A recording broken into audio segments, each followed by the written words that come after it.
Hello दोस्तों, नमस्कार। आपका स्वागत करती हूँ डीएनपी इंडिया में। इस वक्त की 10 बड़ी खबरों से हम आपको रूबरू कराते हैं। तो आइए शुरुआत करते हैं खबरों का सिलसिला। मुंबई पुलिस के पूर्व पुलिस कमिश्नर परमबीर सिंह के गंभीर आरोपों के बाद महाराष्ट्र के गृह मंत्री अनिल देशमुख के इस्तीफे की मांग तेज हो गई है। इस बीच परमबीर ने कहा है कि चिट्ठी पूरी तरह सही है, उसे मेरी ही आईडी से भेजा गया है। इससे पहले मुख्यमंत्री कार्यालय की ओर से भी चिट्ठी की सत्यता पर संदेह जताया गया था।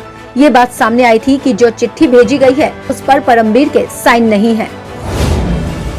महाराष्ट्र के गृह मंत्री अनिल देशमुख पर मुंबई के पूर्व पुलिस कमिश्नर परमबीर सिंह ने गंभीर आरोप के बाद एक्ट्रेस कंगना रनौत ने राज्य सरकार पर हमला बोला है। उन्होंने सोशल मीडिया पर लिखा है कि जब मैंने महाराष्ट्र सरकार के भ्रष्टाचार और बीमार प्रशासन के खिलाफ आवाज उठाई थी तो बदले में मुझे गालियों, धमकियों, आलोचनाओं का सामना करना पड़ा। लेकिन जब अपने प्यारे शहर के लिए मेरी निष्ठा पर सवाल उठाया गया है तो मैं चुपचाप रोई। जब उन्होंने गैर कानूनी तरीके से मेरे घर को तोड़ा तब कई लोगों ने खुशियां मनाई थी।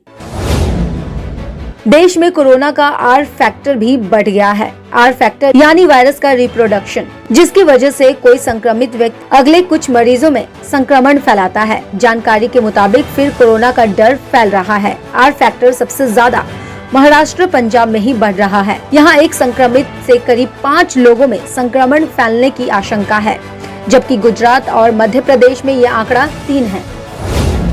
कोरोना की दूसरी लहर के बीच भोपाल, इंदौर और जबलपुर में पहला लॉकडाउन शुरू हो गया है।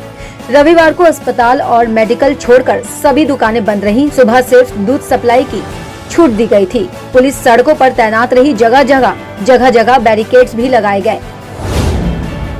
दत्ताश्रय होसबाले को राष्ट्रीय स्वयंसेवक संघ यानी आरएसएस की अखिल भारतीय प्रतिनिधि सभा की 2 दिवसीय बैठक के दौरान सर्व समिति के सरकार्यवाह जनरल सेक्रेटरी चुना गया है। आरएसएस प्रमुख के बाद नंबर 2 माने जाने वाले दत्ताश्रय होसबाले के चुनाव को संघ की सोच में बदलाव के तौर पर भी देखा जा रहा है। उन्हें संघ का अपेक्षाकृत उदार चेहरा माना जाता है।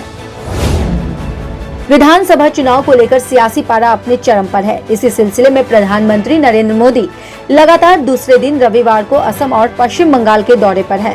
पहले उन्होंने असम में बोकाखाट में जनसभा को संबोधित किया। पीएम मोदी ने कहा कि अब ये तय हो गया है कि असम में दूसरी बार भाजपा सरकार बनेगी। उत्तर प्रदेश के मुख्यमंत्री योगी आदित्यनाथ ने रविवार की सुबह जनता दर्शन में फरियादियों की शिकायतें सुनी। इस दौरान उन्होंने अधिकारियों को जनता की शिकायतों के समाधान में टाल मटोल न करने की हिदायत दी है और लोगों से कोविड-19 से बचाव की गाइडलाइन का पालन करने की अपील की है। बता दें कि सीएम 2 दिवसीय दौरे पर गोरखपुर आए हैं। उत्तर प्रदेश में आगरा जिले के Fatehpur Sikri national highway NH11 पर 13 मोरी बांध के तट पर रविवार सुबह एक इनोवा और ट्रैक्टर के बीच टक्कर हो गई, जिसमें 12 लोग घायल हो गए। हादसे की सूचना मिलने के बाद मौके पर पहुंची पुलिस ने घायलों को अस्पताल में भर्ती करवाया है। 5वें T20 मैच में टीम इंडिया ने इंग्लैंड को एक तरफा मुकाबले में 36 रनों से मात दी है। टॉस हारकर पहले बल्लेबाजी करते हुए मैच जीतने की कला तो विराट की टीम ने चौथे T20 में ही सीख ली थी। इस बार इस कला को और भी ज्यादा निखार दिया गया है।